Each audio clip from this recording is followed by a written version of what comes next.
The door didn't slam. That was the thing Lena Vasilis would remember most when she replayed the night later. Not the rain, not the cold, not even the look on Colette Calloway's face. It was the sound the door made when it closed. Slow, deliberate, a soft, final click. The kind of sound that tells you this wasn't anger. It wasn't impulse. It was a decision made long before anyone bothered to tell you about it. She was standing on the front steps of the Calloway estate in Lake Forest.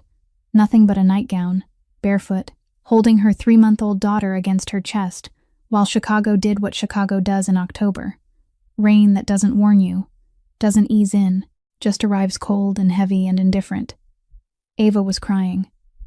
Not the soft, hungry cry, the full-body kind, the kind that shook her tiny shoulders, and Lena curved herself over the baby like a shield, back to the storm, face down, whispering, "Shh, I've got you, I've got you." 12 miles away, her husband was lying in a hospital bed at Northwestern Memorial with machines breathing for him. Reese Calloway, the man whose silence made rooms go still, whose name moved through Chicago's underworld the way weather moves through open land, had no idea his wife and daughter had just been put outside his family's front door, like something that no longer belonged. She had no shoes, no coat, no money. The joint account had been frozen. Garrett Calloway had the kind of relationships with bank boards that made things like that happen without a court order. The hospital had already barred her from her husband's room. Using a healthcare power of attorney Reese had signed over to his father, years before they'd even met. Paperwork from another life that no one had ever thought to update. And now the house. Every door she'd once walked through had been closed by the people who carried her husband's last name. She opened her phone with shaking hands, blinked hard against the blur, refusing, absolutely refusing to cry yet, because she needed to see the screen, and called the one person who was hers. Nina picked up on the second ring. "I need you to come get me. They put me out, Nina. They put me out in the rain with Ava." 2 seconds of silence. Then, "I'm already putting on my shoes. Send me your pin. Don't move." What Lena didn't know yet, what would take weeks to surface, was that the bullets that put her husband in that bed didn't come from a rival. They came from inside the family. And the man responsible had been standing in the study tonight, smiling, while she was walked to the door. When Reese Calloway finally opened his eyes 31 days later and learned the truth, he didn't yell. He went quiet. And if you know anything about this man, you know that's when everything changes. If you've ever been cast out by the people who were supposed to love you, stay with this story.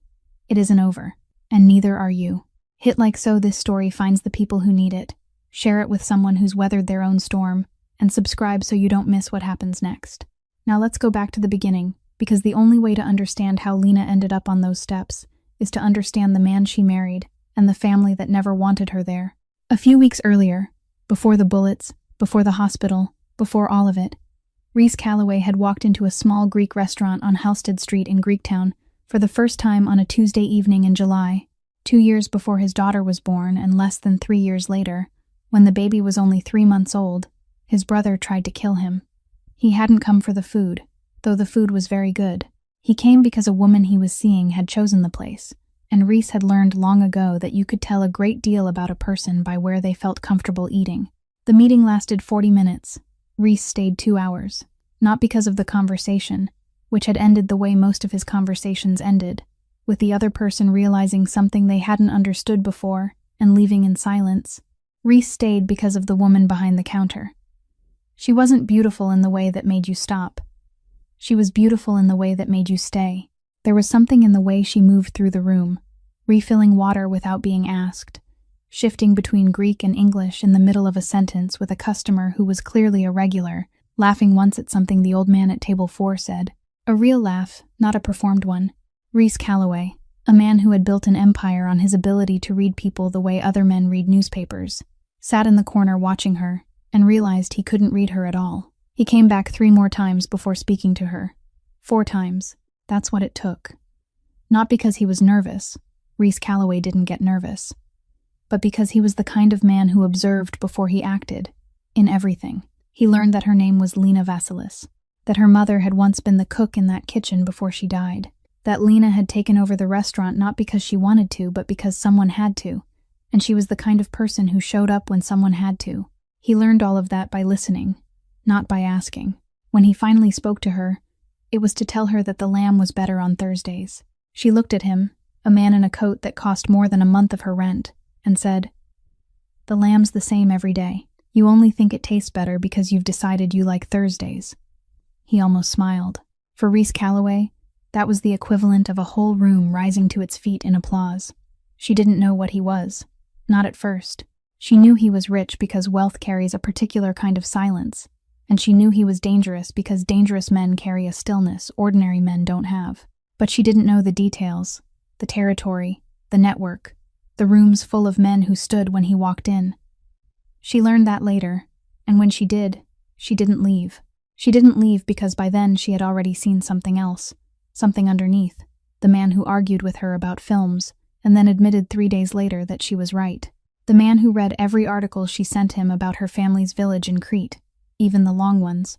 The man who flew to Queens and sat with her Aunt Despina for 3 hours in a living room that smelled of oregano and strong coffee, and listened more than he spoke, and brought a good bottle of wine because he'd asked Lena what her aunt liked.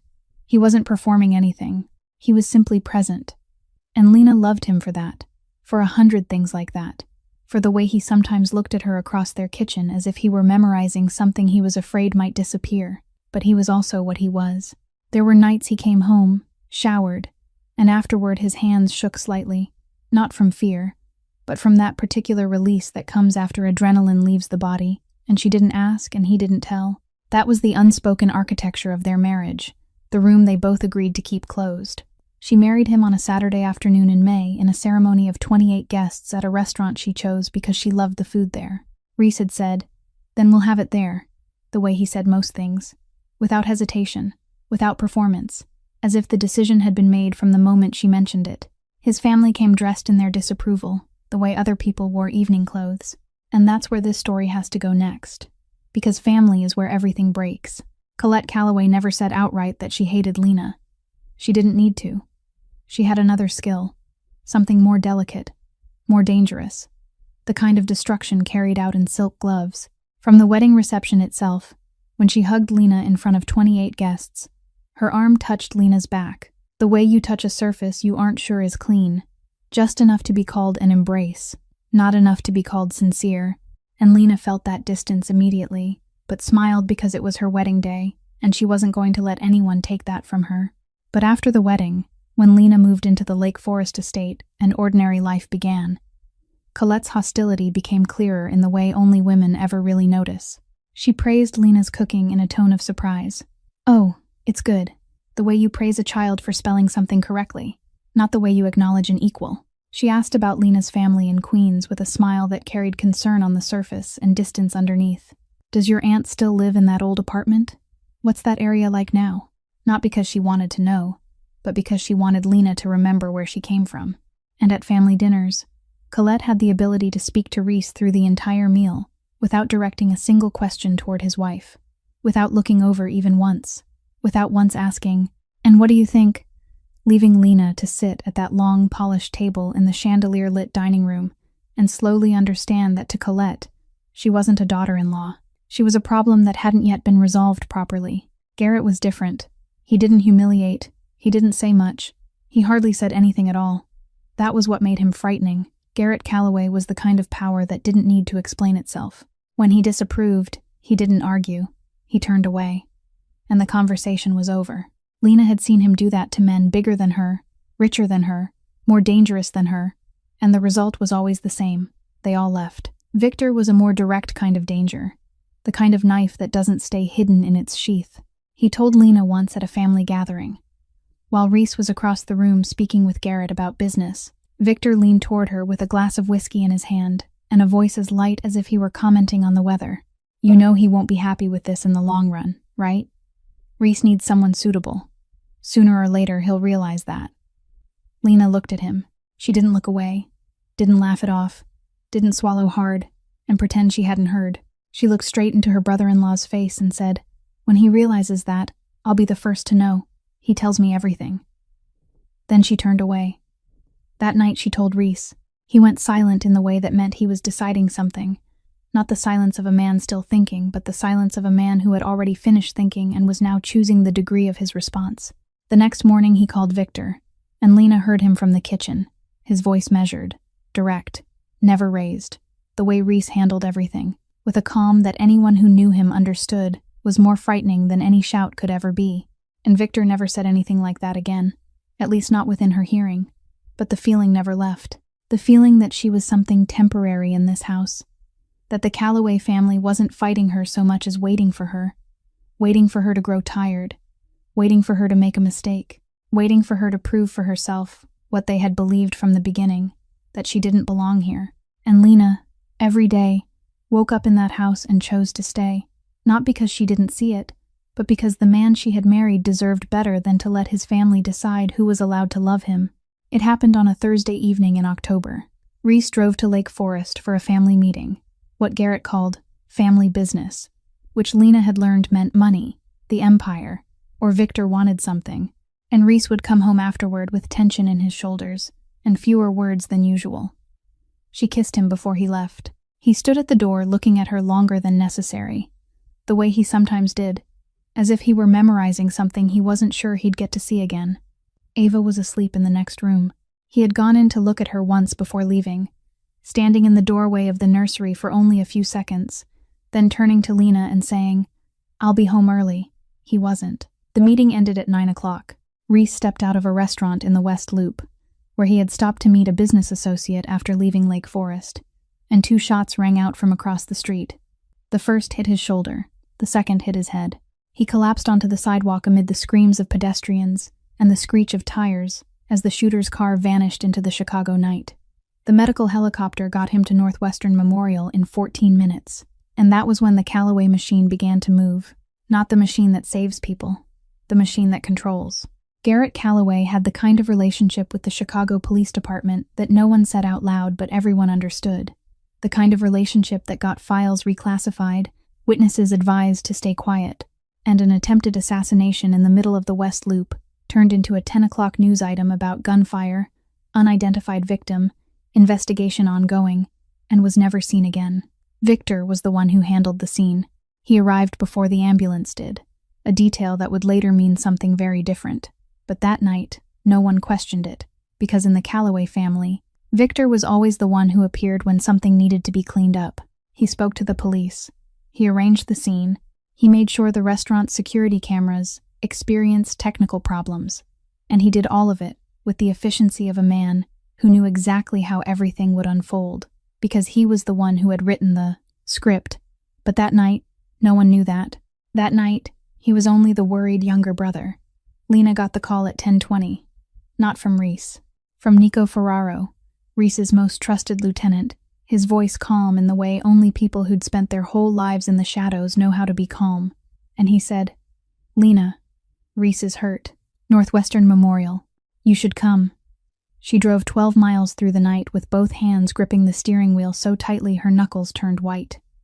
Ava in the child seat behind her, and she couldn't remember whether she had breathed at all during that drive. By the time she arrived, the Calloway family was already in the waiting room. Garrett was standing.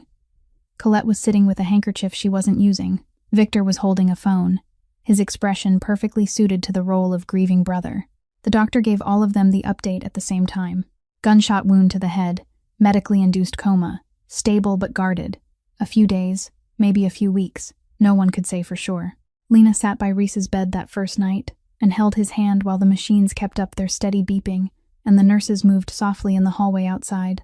He was pale, motionless, a breathing tube in his nose, and he didn't look like himself. Didn't look like the man whose silence could make an entire room go still. Didn't look like the man who used to look at her across the kitchen, as if he were memorizing something. She told him about Ava, about the way the baby had started grabbing at everything with her tiny fist, about the sounds she made in the morning. Not words yet, just sounds, but intentional. She told him because she believed he could hear her. She told him because he was her husband, and she had nowhere else to put all of these things. What she didn't know, what no one told her, and what she wouldn't discover until it was too late, was that in the Calloway family's legal files, there was a medical power of attorney Reese had signed over to Garrett 7 years earlier, back when he was still single, back when Lena didn't exist in his life. Paperwork from another life that no one had thought to update. And the Calloway family had found it, and they were going to use it. 2 weeks after that first night at Reese's bedside, Lena understood that the Calloway family didn't attack her with a single blow. They erased her through the system, layer by layer, precise, patient, in the kind of way that by the time she saw the full picture, she was already standing outside every door. In the first week, everything had looked almost normal. She went to the hospital every day, sat by Reese's bed, held his hand, told him about Ava. The nurses recognized her, nodded when she passed the station, and one of them would bring her coffee without asking.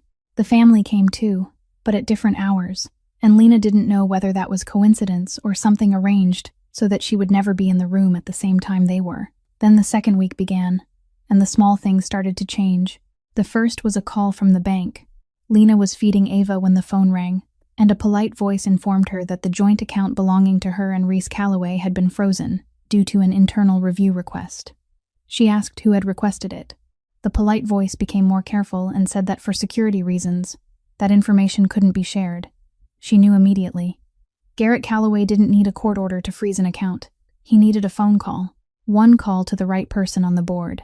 Someone whose relationship he had built over 20 years. And the account stopped functioning that very afternoon. Lena checked the balance on the app and saw the words "account restricted." She set the phone down, looked at Ava lying on the bed, staring up at the ceiling with her father's serious gray eyes, and thought with terrible clarity, "They're cutting off the money." She drove to the hospital the next morning the way she always did.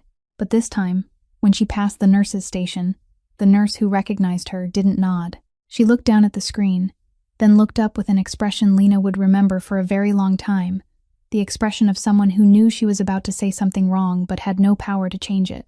"Mrs. Calloway, I'm sorry, I need to check the list." She checked it. Then she called someone. Then she came back with eyes that wouldn't quite meet Lena's, and said that the patient's family had updated the visitor list, and Lena's name was no longer on it. Lena stood there at that desk and said very calmly, in a voice that didn't feel calm at all, "I'm his wife. My name is Lena Calloway. I've been sitting by his bed every day for the past 11 days. The young nurse, uncomfortable, clearly not the one making the decisions, explained that the patient's family had a valid medical power of attorney and that a visitor restriction order had been entered into the system. Lena wanted to ask which power of attorney, wanted to say that she was the legal wife, wanted to slam her hand down on the counter and say that this was her husband and no one had the right to keep her from him. But she looked at that young nurse and understood that the girl wasn't the enemy. The girl was only reading what was on the screen, and the enemy was somewhere else, in an office in Lake Forest, on the phone, signing papers. Lena stood in that hallway long after the nurse had turned away. Long enough that another nurse, older, passed by and stopped and asked gently, "Are you all right?" Lena said, "I'm fine." She wasn't fine. She went out to the parking garage, got into the driver's seat, shut the door, and sat there for 40 minutes. She didn't cry. She didn't call anyone. She just sat and stared at the concrete wall of the underground garage and felt each layer being stripped away. The hospital, the money, and she knew with the instinct of someone who had lived in that house for 2 years, that the next layer would be the house. 3 days later, she was right. Nina's headlights appeared at the end of the driveway 11 minutes after the call. The car hadn't even fully stopped before Nina opened the door and stepped out, one hand holding a large umbrella, the other carrying a blanket, and she moved across the wet gravel toward the front steps, where Lena was curled up with Ava without saying a single word about what she was seeing. She didn't ask why Lena was barefoot. She didn't ask why her nightgown was soaked through. She didn't ask anything at all because Nina Andros was the kind of person who acted first and asked later, and 6 years of working night shifts in the emergency room had built that into her bones. She wrapped the blanket around Lena's shoulders, held the umbrella over both mother and child, and pulled Lena to her feet with one hand, with a strength her small frame shouldn't have possessed. "Come on, the car's warm." Inside the car, Nina turned the heat all the way up and handed Lena a pair of socks from the back seat, from the emergency bag she always kept in the trunk. A hospital habit, with clean socks, a toothbrush, granola bars, and a change of clothes inside. Lena put on the socks with one hand, while the other held Ava in her lap, and neither of them said anything for the first 2 minutes on the road. Then Nina said, "Tell me everything." Lena did. She told her about Colette walking into the bedroom, about Garrett and Victor in the study, about the 2 security men in the hallway, about the door closing behind her with that soft click she would never forget. She told her everything, and when she finished, Nina drove in silence for another minute. Then Nina said, "All right, this is what's going to happen. You're staying at my place. Ava sleeps in the guest room.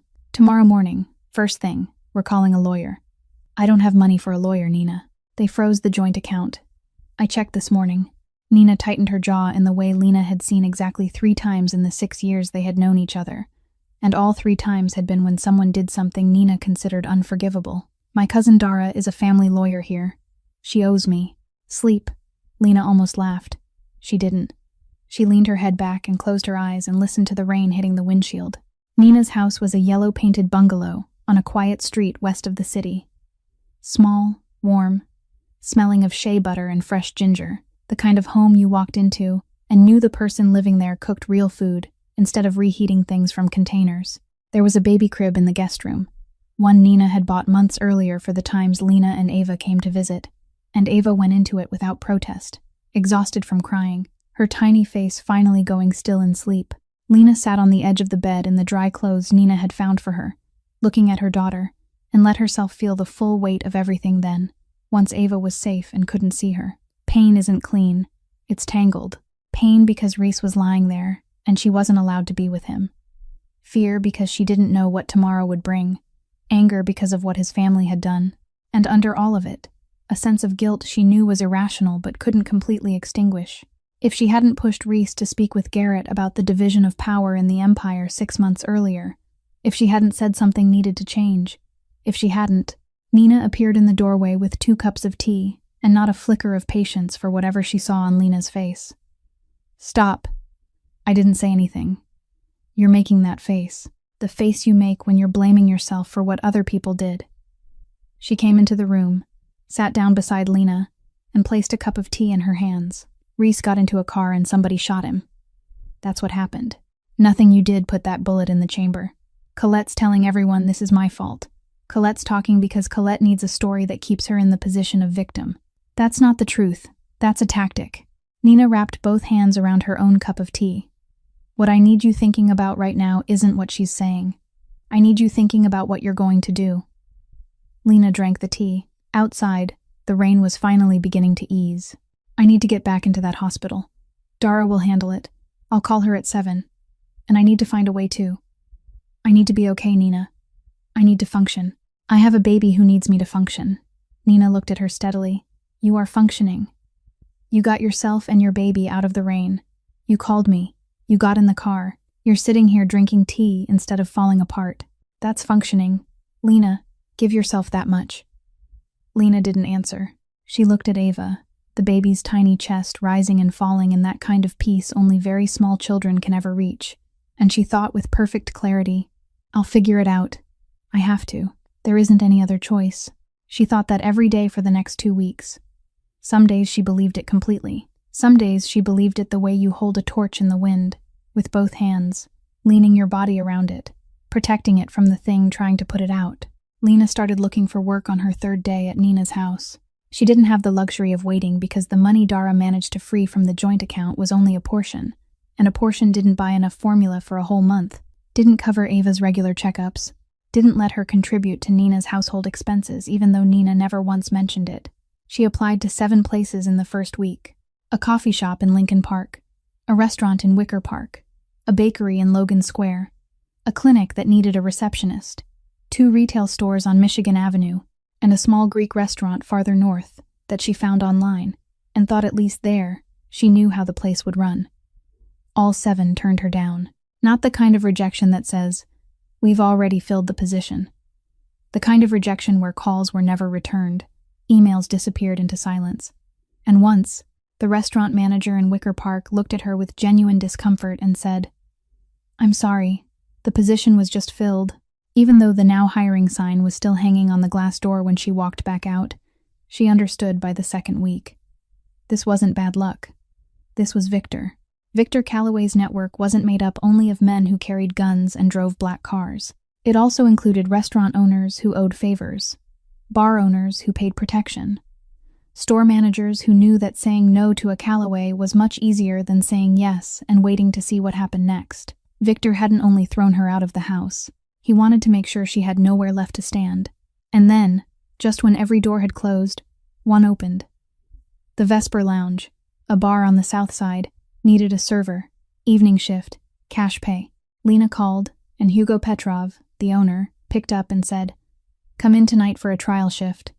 She knew it was a trap. She knew because the Vesper Lounge sat on Victor's territory, and Hugo Petrov was Victor's man, and there were no coincidences in the world of the Calloway family. The only door that opened for her was the door Victor wanted her to walk through, not because he wanted to help, but because he wanted her where he could see her, at the lowest place possible, so that every day she put on a server's uniform and carried a tray for drunk men was another day she remembered she wasn't Mrs. Calloway anymore, but Ava needed formula. Ava needed diapers.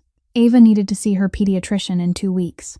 And Lena Vasilis, who had taken over her mother's restaurant, not because she wanted to, but because someone had to, swallowed her pride and put it in the same place where she stored the nights she heard Reese's hands shaking after his showers, the place where you keep the things you can't bear to look at, but can't throw away. And she put on the black uniform and went to the bar that night.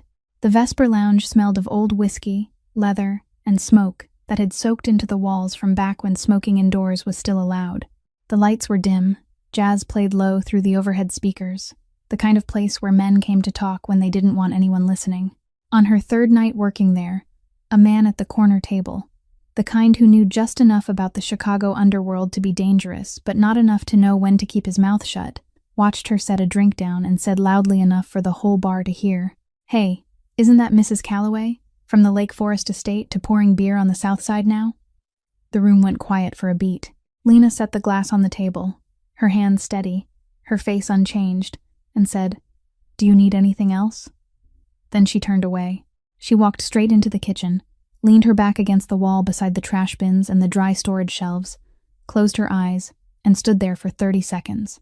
She didn't cry. She didn't punch the wall. She just stood there and breathed, and let those 30 seconds exist, then wiped her hands on her apron, and went back out, and kept going.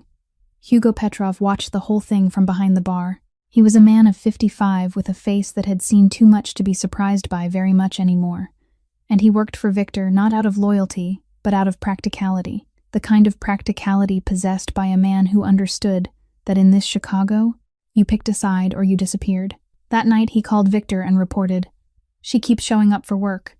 And in his voice, if Victor had been paying enough attention to hear it, there was something almost like reluctant respect. Dara Kazan called Lena on the morning of her 4th day at Nina's house, and said, in the voice of someone who'd been up all night reading through files, "I found the opening." The medical power of attorney the Calloway family had used to block Lena from Reese's room had been signed 7 years earlier, back when Reese was single, back when Lena didn't exist in his life. Under Illinois law, a legal marriage doesn't automatically invalidate an older power of attorney, but it does create legal grounds to challenge it, especially when the wife can show that the patient never intended to exclude her from medical decision-making. Dara filed emergency papers with the court that very afternoon, asserting the wife's legal rights, pointing out that the power of attorney had never been updated after the marriage, and attaching the marriage certificate, Ava's birth certificate, and an affidavit from the head nurse confirming that Lena had visited the patient every single day for 11 straight days before she was blocked. 4 days later, the court order was granted. Lena returned to the chair beside Reese's bed on a Monday morning, and when she sat down and took his hand for the first time in nearly 2 weeks, she didn't say anything for the first 5 minutes.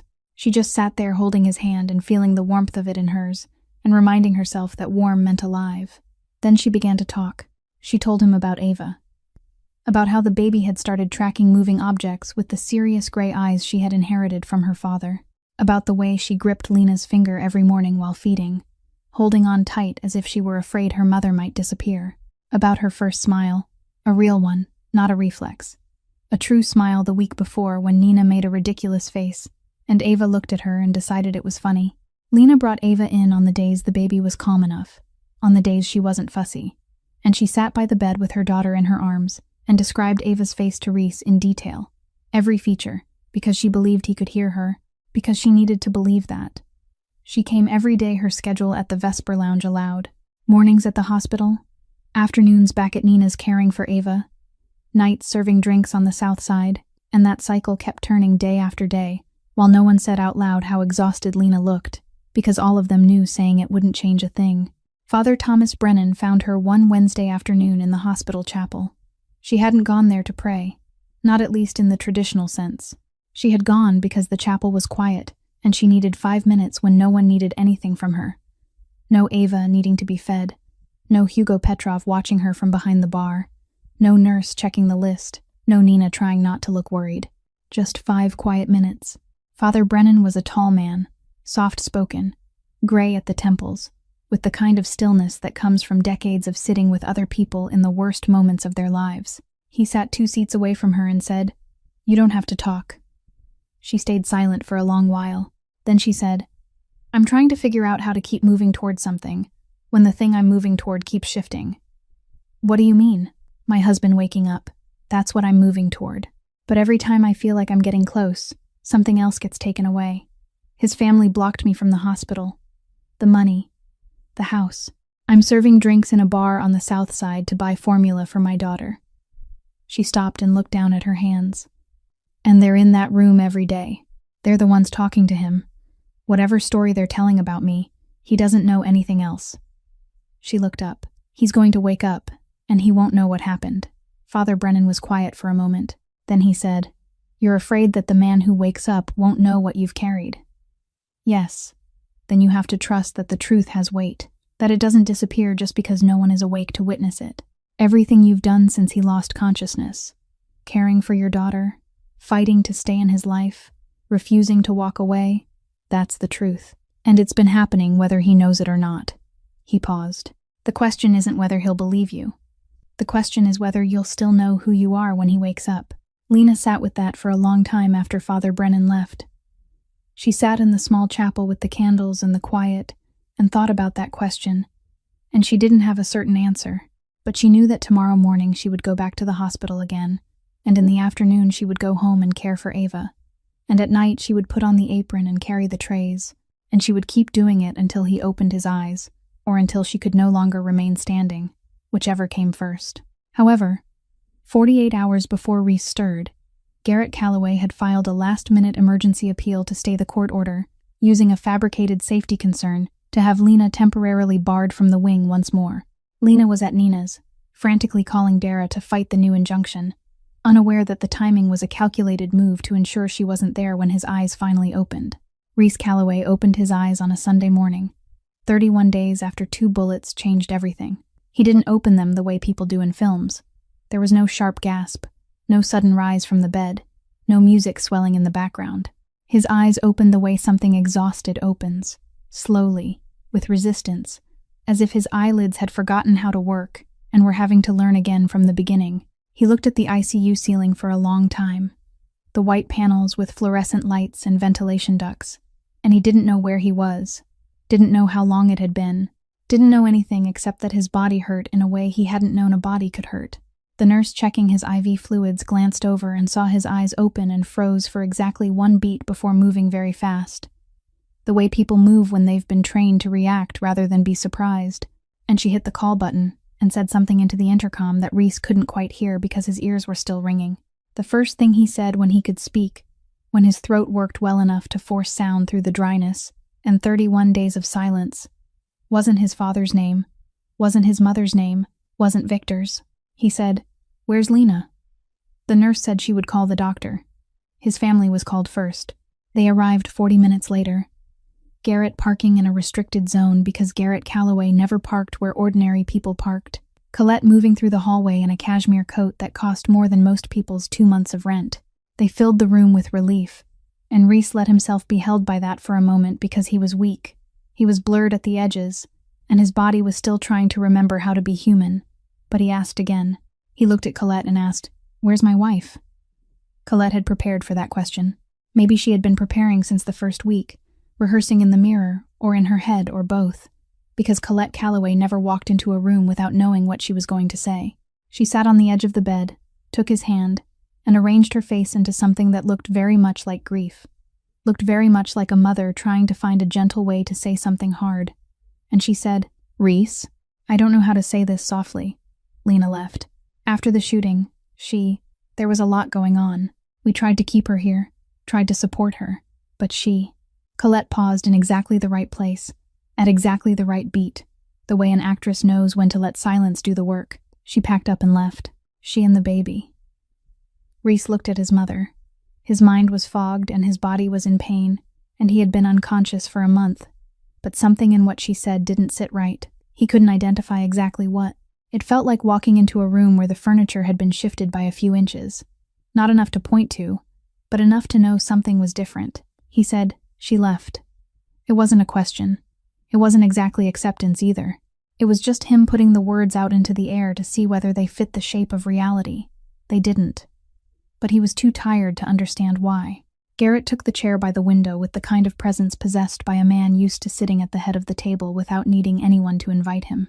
Victor arrived an hour later with coffee for their parents, and a hand on Rhys's shoulder, and a seamless agreement with everything that had already been said. No new detail added. Nothing that contradicted Colette's version. Perfect like a story that had been approved too many times before it was performed. And Catherine Aldridge appeared 2 days later. Naturally. Easily. The way things appear when they've been arranged in advance but designed to look accidental. She brought a get-well card and homemade food, and the kind of familiarity with the family that reminded Rhys she had always been the choice they wanted. Always the version of a daughter-in-law Colette had drawn in her mind. Catherine was warm, pleasant, laughed at Victor's jokes, called Garrett "Sir," and Rhys lay in the hospital bed watching all of it like a man watching a play he half recognized. Something was wrong. He felt it the way you feel a bone that's healed crooked. Not sharp pain, just a wrongness in the pressure. The kind that tells you something isn't right before you know exactly what it is. And Rhys Calloway, who had built an empire on the ability to recognize when someone was lying before they even realized they were lying, began to pay attention. Rhys began asking questions in the second week after he woke up. Not the loud kind of questioning, not the kind that demanded answers, but the way he had always done it, placing a question the way a man sets bait on a hook, and waiting to see who bites in the wrong place. He asked Victor one afternoon when the two brothers were alone in the room, his voice ordinary, almost casual. "Tell me about after the shooting. What were the first days like?" Victor leaned back in his chair with the comfort of someone who had practiced looking comfortable and said, "It was hard. Mom fell apart. The family was at the hospital constantly. What about Lena? She came a few times at first. But you know, she had the baby. She wasn't really strong enough for something like this. Not strong enough. Come on, Rhys. You were in a coma. That's heavy. Not everyone stays." Rhys looked at his brother, looked at him for a long time. The kind of look that in his world meant he was measuring the distance between what you had just said and what you were hiding. "She had our daughter. She had no income if the joint account was shut down. Where did she go when she left?" Victor's jaw shifted, only slightly. The kind of movement most people would have missed. But Rhys Calloway wasn't most people. "I don't know. Back to her friend's place, maybe. Nina." "You think so?" "I think so." Rhys settled back against the pillow. "All right." He didn't say anything else that day. But that night, when the hospital room was quiet and there was only the steady beeping of the machines, he lay there staring at the ceiling and thinking. Not thinking in the vague way of a man newly awake from a coma, thinking the way Rhys Calloway thought. Systematic, cold, laying each piece of information beside the next, and searching for the places where they didn't fit. Not strong enough. Victor had used that phrase, and that phrase didn't fit any version of Lena that Rhys knew. He thought about the real Lena, not the Lena his family was describing. Faded, weak, the kind of woman who walked away. The real Lena was the woman who had worked 2 jobs at once to get through college in New York and still sent money back to Queens to Aunt Despina every month. The real Lena was the woman who had looked his mother in the eye at the wedding reception and smiled genuinely even while knowing exactly what she was thinking. The real Lena was the woman who had taken over her mother's restaurant not because she wanted to, but because somebody had to. That woman didn't leave. That woman didn't look at her husband lying in a coma and decide that was the right moment to pack a suitcase. Something had happened to her. Something had been done. The next morning, Dr. Anton Mercer came in for rounds as usual. A man of 52 who wore the same style of glasses every day and answered questions with precision rather than comfort. The kind of doctor who considered lying a waste of everyone's time. Rhys asked, the way he sometimes asked. Did anyone else visit regularly during that month? Dr. Mercer didn't look up right away. He finished writing his note in the chart. Then he set the pen down and said, I can only speak to what I know, within the limits of my role. He looked at Reese. Your recovery is progressing well. I want to try having you stand today. He didn't answer the question. He also didn't deny anything. And to Reese, that was answer enough. At the same time, on the other side of the city, Nico Ferraro was sitting in his one-bedroom apartment in Pilsen with 3 cups of cold coffee on the table and a file he had been building for 4 weeks. Nico wasn't loyal to the Calloway family. Nico was loyal to Reese. That difference, which most people didn't understand until it was far too late, was why Nico was still alive, and many others weren't.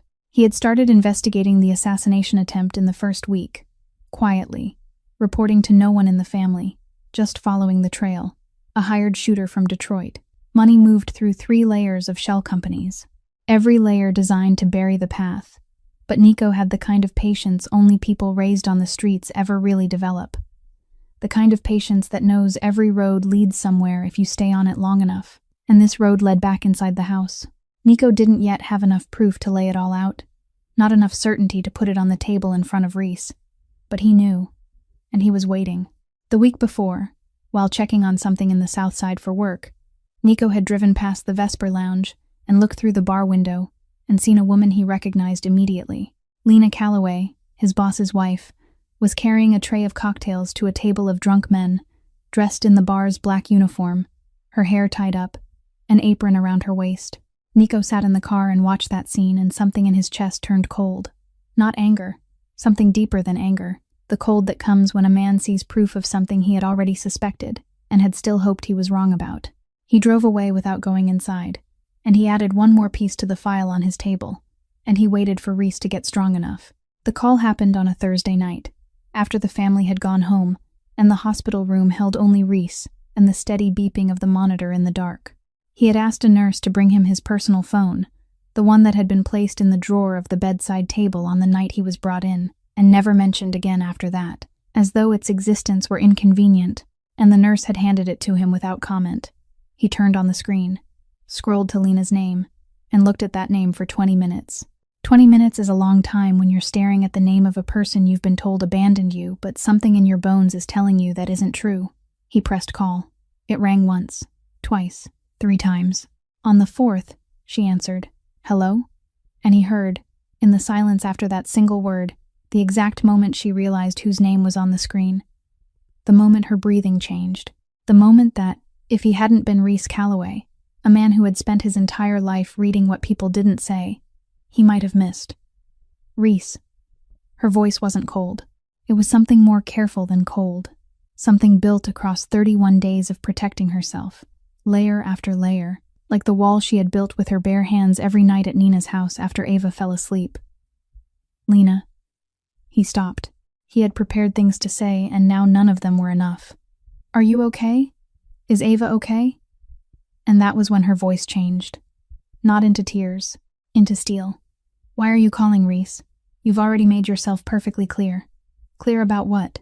"Your mother came into my bedroom at 11 at night. Your father and Victor were in the study.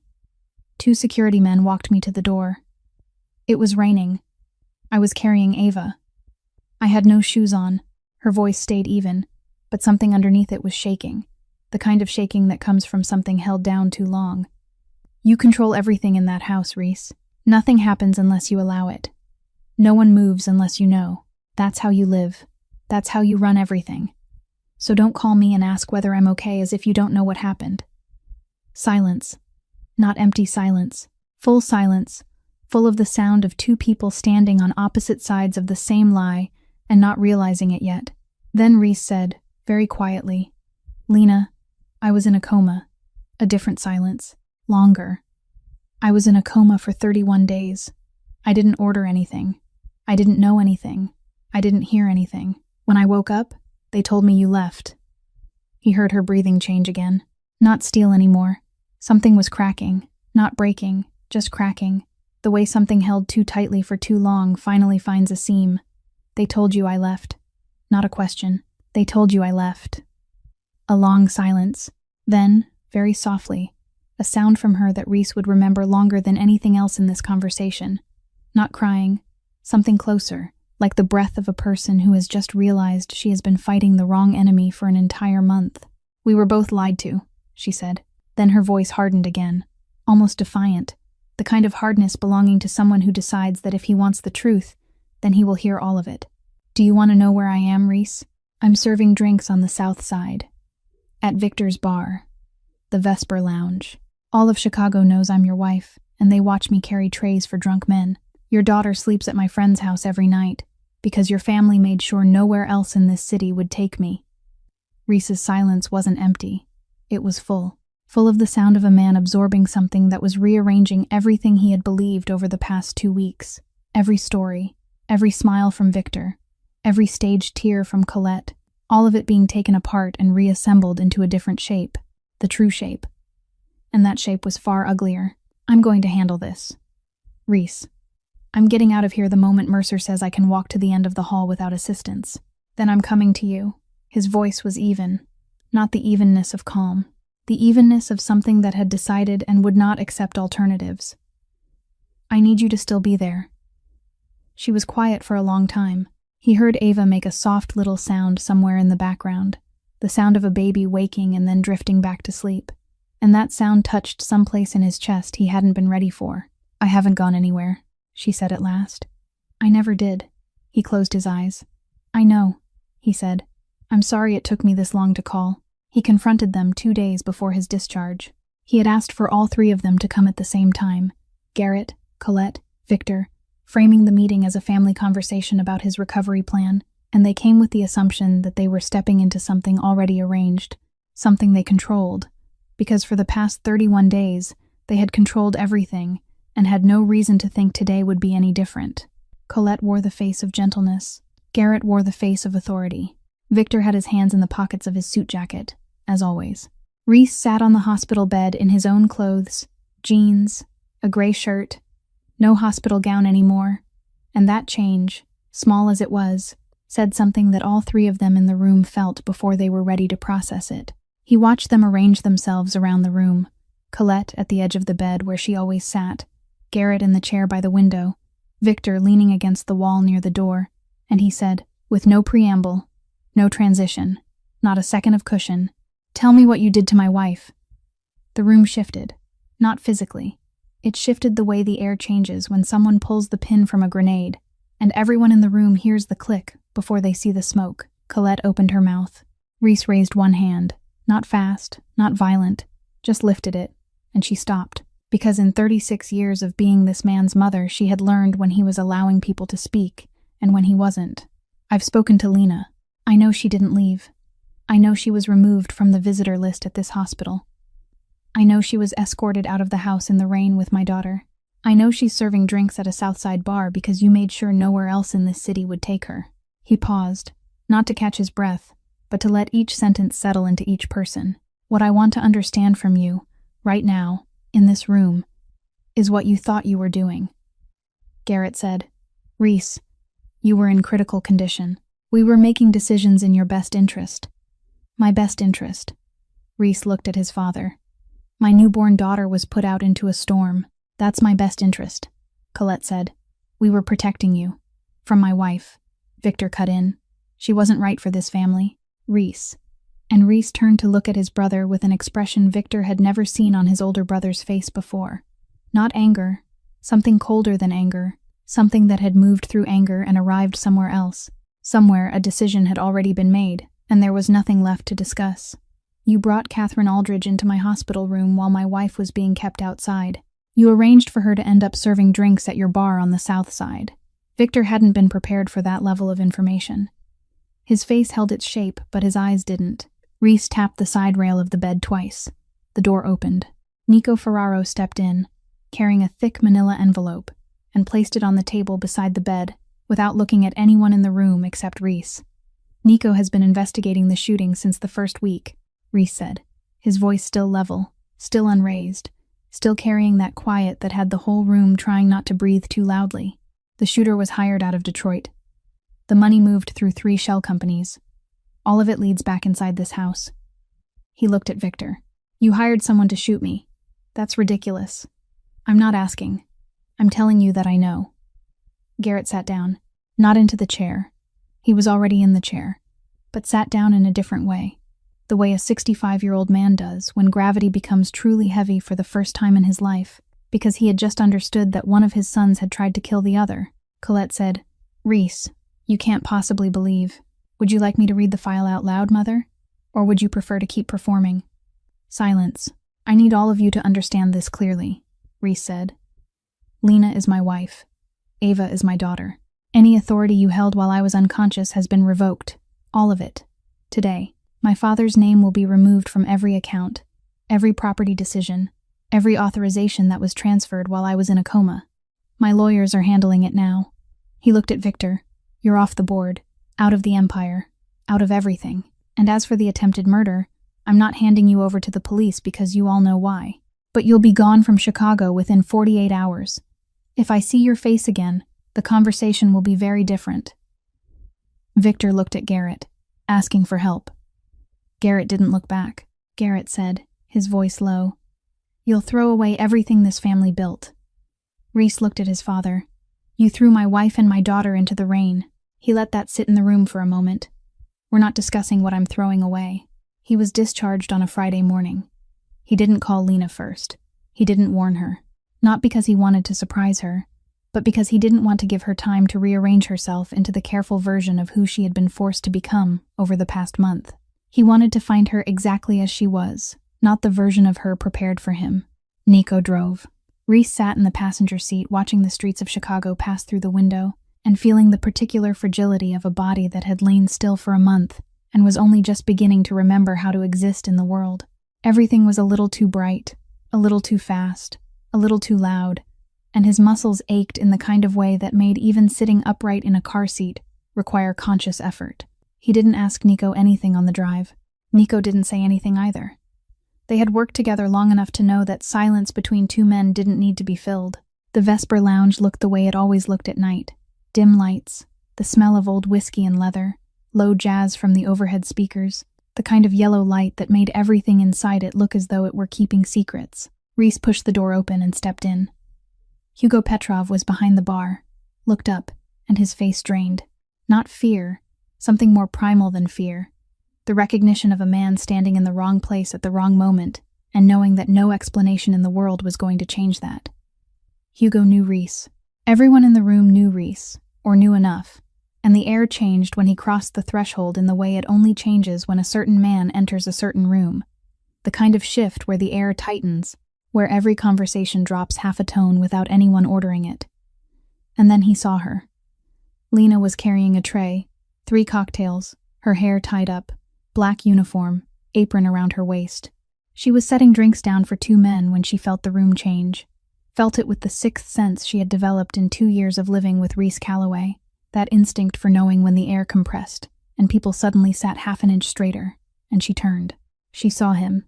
He was standing in the doorway, thinner than she remembered, paler, his clothes a little loose on a body that had lost a month's worth of muscle.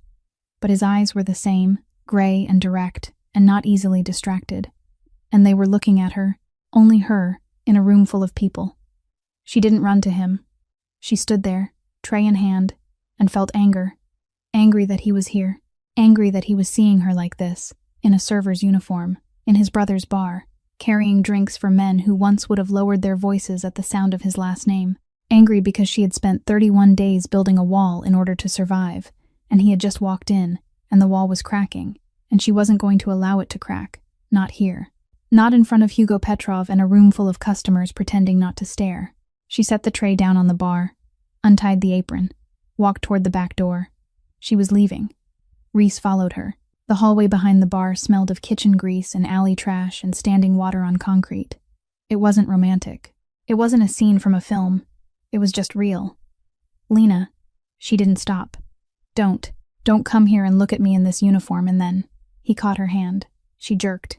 He didn't let go. Not gripping hard, not violently, just enough for her to know he was here, and he didn't intend to let her walk through that door. "Let go of me." "No." She turned back. Her eyes were full of something halfway between fury and something else she had hidden for 31 days, something that looked very much like pain. She had refused to let anyone see because she didn't have time for pain. She had a baby to feed and bills to pay and pride to swallow every night when she tied on that apron. You knew they threw me out. You knew. And you called me from that hospital bed as if one phone call was going to fix. I knew because I woke up 2 weeks ago, and it took me 13 days to suspect my own family. 13 days. I'm not excusing that. He was still holding her hand. I was in a coma for 31 days. When I woke up, they told me you left. I believed them for 13 days. That's on me, not on you. She looked at him. Rain began to fall outside in the alley. Light, not the storm from that night, but enough for both of them to hear it. I talk to you every day in that room, she said, her voice lower now. When they still let me in. I told you everything. I know. Did you hear any of it? He looked at her. I don't know what I heard, but something kept pulling me back. Every time I opened my eyes, I was looking for you. He stopped. I can't explain that medically. She looked at him for a long time. Her hand was still in his. She wasn't pulling away anymore, and something in her face changed. Not a collapse, not a breaking apart, more like a door opening, careful, intentional. The way she did everything. He came to Nina's house the next morning. Nico parked at the end of the street and stayed in the car because Nico understood that there are some doors only one man should walk through. The yellow bungalow on the quiet street looked smaller than Reese had imagined. Smaller than anywhere he had lived since he was 18, but it had a small front garden that someone was tending despite everything that was happening, and that told him something about the person living in this house. He rang the bell. Nina Andros opened the door. She looked at him for a long moment, assessing, measuring, with the look of an emergency room nurse scanning a patient from head to toe in 3 seconds, and knowing exactly how serious things were, and she didn't say anything warm. She didn't say hello. She didn't say nice to meet you. She said, she's in the back. Then she stepped aside just enough for him to enter, no more, and Reese understood that the distance was deliberate. He walked through the small, tidy house, which smelled of fresh ginger and something baking in the oven, the kind of smell that tells you someone woke up early to make sure there would be warm food when people needed it. And he stopped in the kitchen doorway.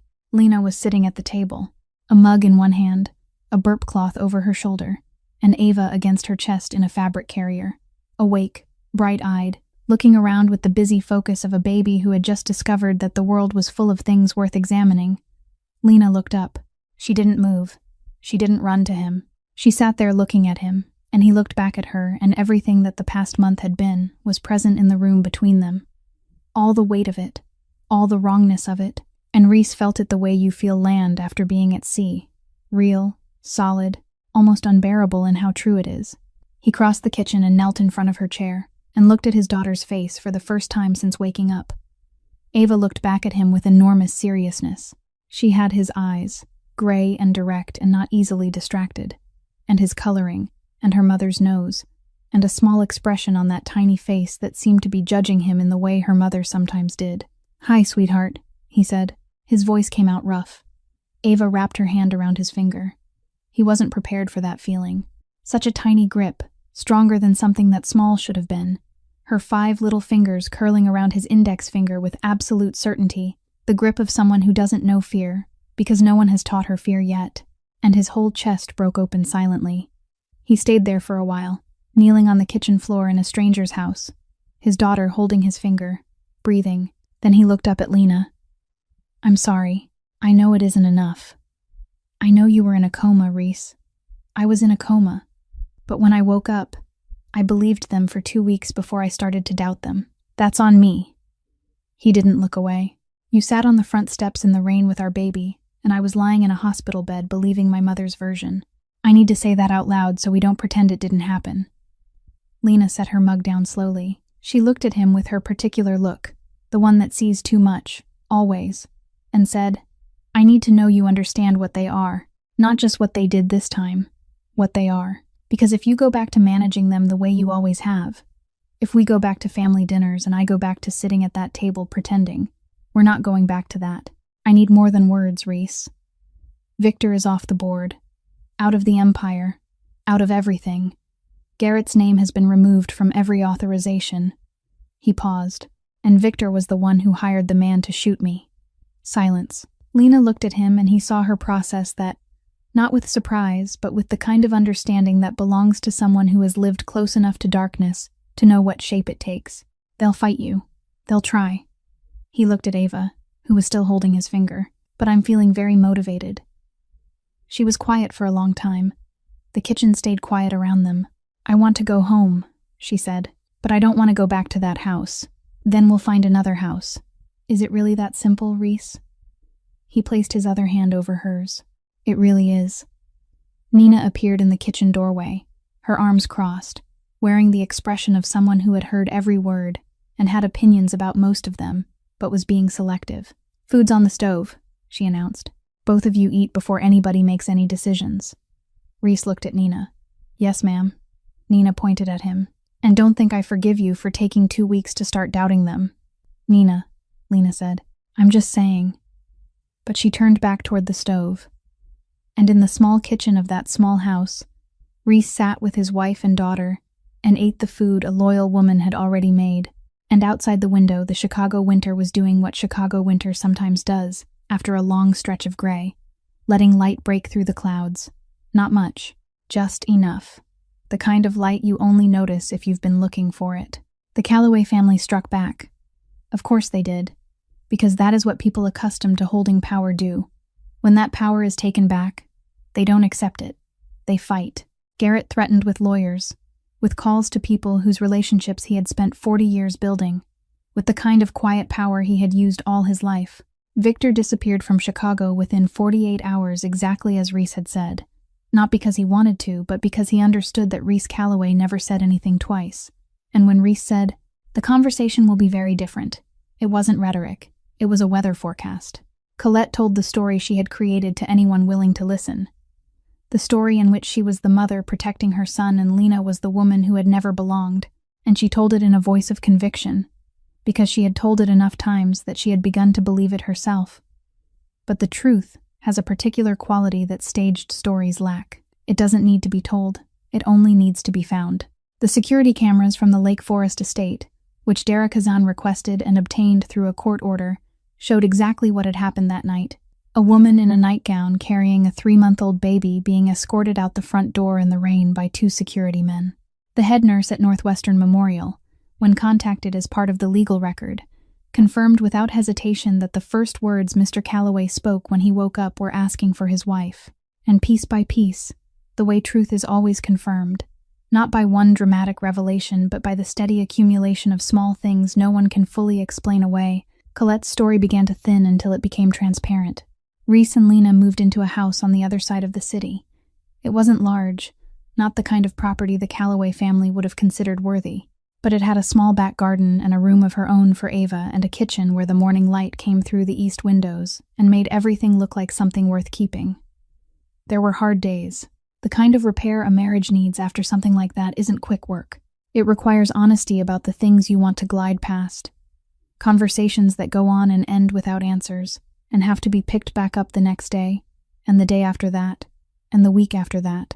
Lena carried the weight of that month longer than she let Reese see, because she was who she was, the woman who processed things in silence, the woman who gave herself time before allowing anyone else access to what was happening inside her. But she stayed. She chose to stay, not out of desperation or fear or because there was no other choice, but out of the same clarity that had kept her walking back to the hospital every day when they didn't want her there. The understanding that love tested isn't weakened by the test, but located by it. You find out where it truly lives. Father Thomas Brennan came to visit them on a Sunday, 3 months after they moved in.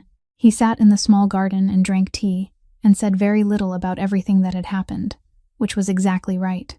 At the end, he said to Lena, "You still know who you are." Lena looked at Ava sitting on a blanket in the grass, grabbing at the grass with both tiny fists, approaching the world the way her father always had, directly, attentively, without fear. "Yes," Lena said. "I think I know more clearly than before." He nodded, and that was enough. This is what survival looks like. Not only the thing that tried to break you, but the long work of not being broken. Lena Vasilis was thrown out into the rain with her daughter, with no shoes on her feet, and she sat on those cold steps and called someone she trusted and waited. And that waiting wasn't failure. That waiting was the beginning of everything that came after. Life isn't always fair, and sometimes the people who should love you most are the ones who wound you deepest. But Lena's story reminds us that real strength doesn't live in never falling. It lives in getting back up every time you fall, because there is a child watching, because there is still a life that belongs to you, because there are friends like Nina willing to bring an umbrella and a blanket into the rain without asking you to explain. If this story stayed with you, if any moment in it touched you, if you saw yourself in Lena, or in Reese, or in Nina, or even in the silence of Father Brennan, leave a comment and share it with us. Which part made you stop the longest? Which part reminded you of something in your own life? We read every comment, and we value every sharing that comes from the deepest part of your heart, because that is exactly why we tell these stories. To connect, to remind one another that no one is alone in their storms.